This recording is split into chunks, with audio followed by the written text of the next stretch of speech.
Saudara, sidang kasus pembunuhan berencana Brigadir Yosua terus berlanjut. Masing-masing terdakwa kini sudah menghadirkan ahli hukum pidana yang dianggap mampu memberikan keterangan meringankan hukuman para terdakwa. Kalau kita lihat, 28 Desember lalu, tim penasihat hukum Eliezer menghadirkan Albert Aris sebagai saksi ahli untuk meringankan Richard Eliezer. Dalam keterangannya sebagai ahli hukum pidana, Albert Aris menyebut Eliezer dijadikan alat oleh Sambo dan sebagai pelaksana perintah atasan Eliezer tidak bisa dipidana. Tapi sebelumnya 27 Desember, kubu Sambo dan Putri lebih dulu menghadirkan guru besar hukum pidana Universitas Andalas Padang, Elwi Daniel, sebagai ahli yang bisa meringankan Sambo dan Putri. Dalam keterangannya, Elwi menyebut Eliezer lah yang bertanggung jawab terhadap penembakan Yosua dan istri Sambo Putri tak bisa dipidana kasus pembunuhan berencana. Hari ini terdakwa Ferdi Sambo dan Putri Chandrawati kembali menghadirkan saksi ahli untuk meringankan. Apakah keterangan dari masing-masing ahli versi terdakwa bisa memberikan keringanan hukuman nantinya? Kita akan bahas usai tayangan ini.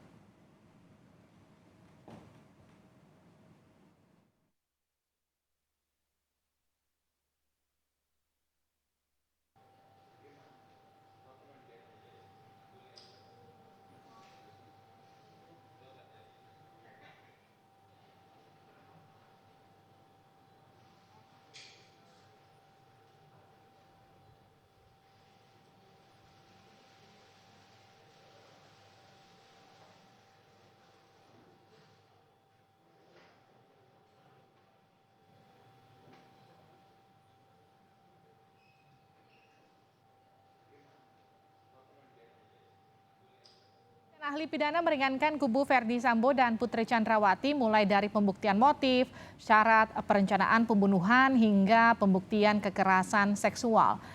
Dapatkah kesaksian ini meringankan hukuman bagi kubu Sambo? Kita bahas bersama penasihat hukum Yosua, Yonatan Baskoro. Mas Yonatan, selamat malam. Selamat malam, Mbak. Kita juga akan sapa pakar hukum pidana UPH Jamin Ginting. Selamat malam Pak Jamin.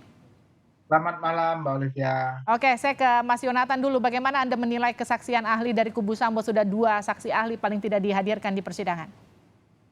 Ya, sejauh ini kami masih tetap optimis dan melihat apa yang disampaikan oleh saksi ahli yang dihadirkan oleh pihak FS yang katanya meringankan atau menguntungkan, justru itu memperkuat keterangan saksi-saksi ahli yang sebelumnya. Apa maksudnya? Jadi secara garis besar yang bisa saya ambil dari keterangan saksi-saksi ahli adalah tentang unsur pembunuhan berencana yang hampir sama semuanya, yakni ada peristiwa terdahulu dan kemudian ada waktu tenang sebelum melakukan pembunuhan. Dan itu disampaikan oleh para saksi ahli dan terutama juga tadi disampaikan oleh ahli yang dihadirkan pada hari ini. Oke, tapi kan tadi juga sempat ditanyakan soal waktu kurang lebih 24 jam. Apakah kemudian cukup memadai untuk memenuhi unsur pembunuhan berencana? Ini juga sempat jadi perdebatan di persidangan. Menurut Anda? Kalau kita mengacu pada undang-undang Belanda ada yang namanya Metvoorbedachte, jadi itu hanya perlu memikirkan saja untuk membunuh, sebetulnya itu sudah termasuk kategori pembunuhan berencana. Tetapi oke, baiklah, kita lihat ke KUHP kita.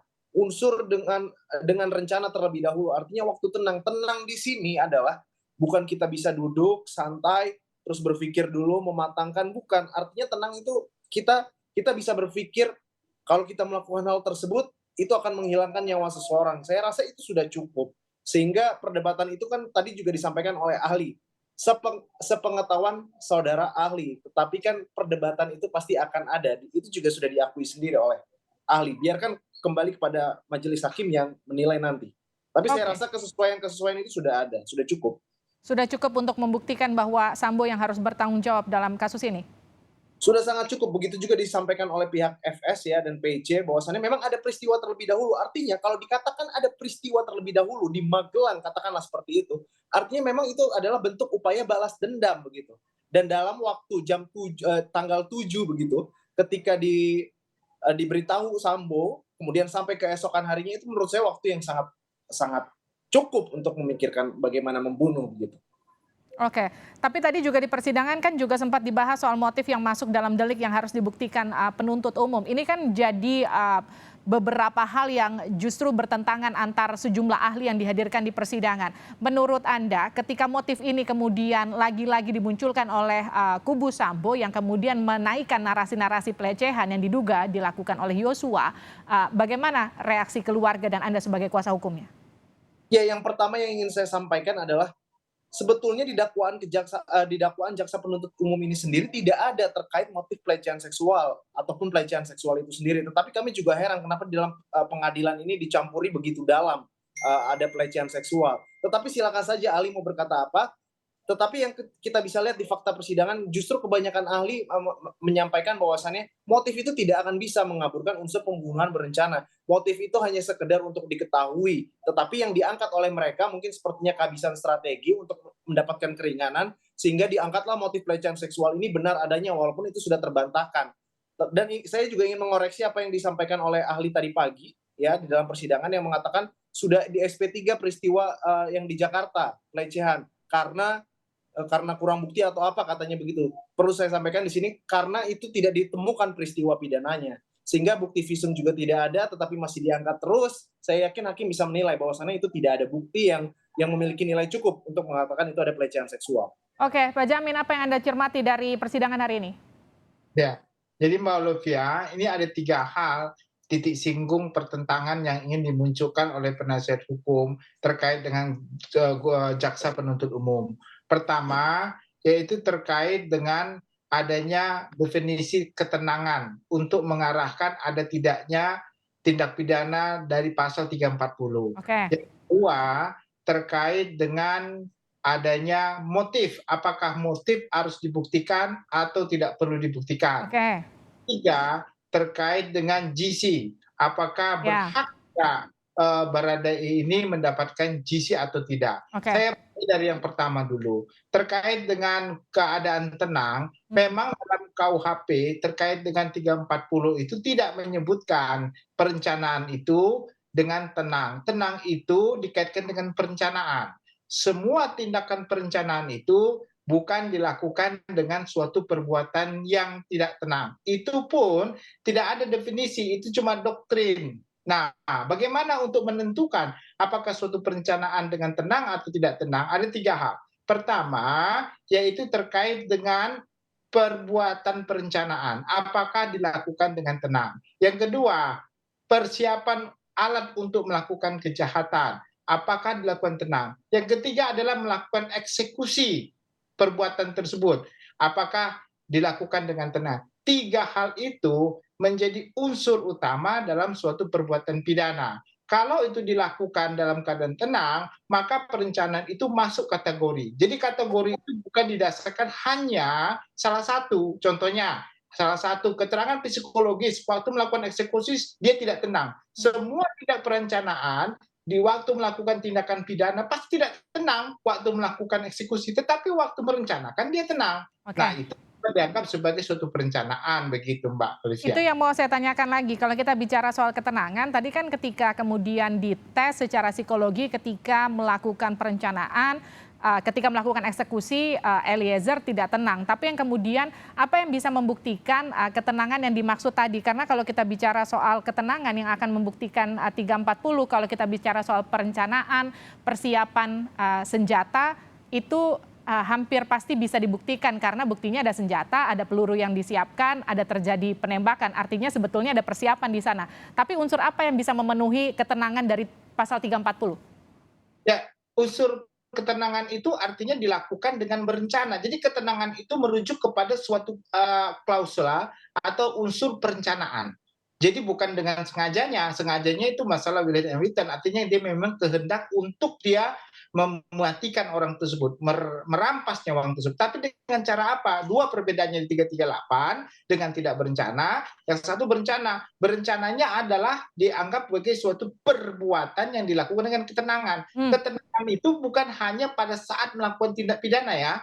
Pada saat juga mempersiapkan alat untuk melakukan tindak pidana, bahkan untuk merencanakan. Maka kalau ketenangan itu muncul pada saat perencanaan dan mempersiapkan alat, itu masuk dalam kategori perencanaan. Oke, ini kan tadi sempat disinggung juga di persidangan soal makna hajar permintaan penganjur yang di sini dimaksud Sambo untuk menembak yang diperintahkan kepada Eliezer, dan juga kemudian tadi jaksa mention soal rangkaian peristiwa. Ada peristiwa isi peluru yang tadi barusan kita bahas, persiapan untuk mempersiapkan pistol, memilih pistol untuk dipakai Eliezer.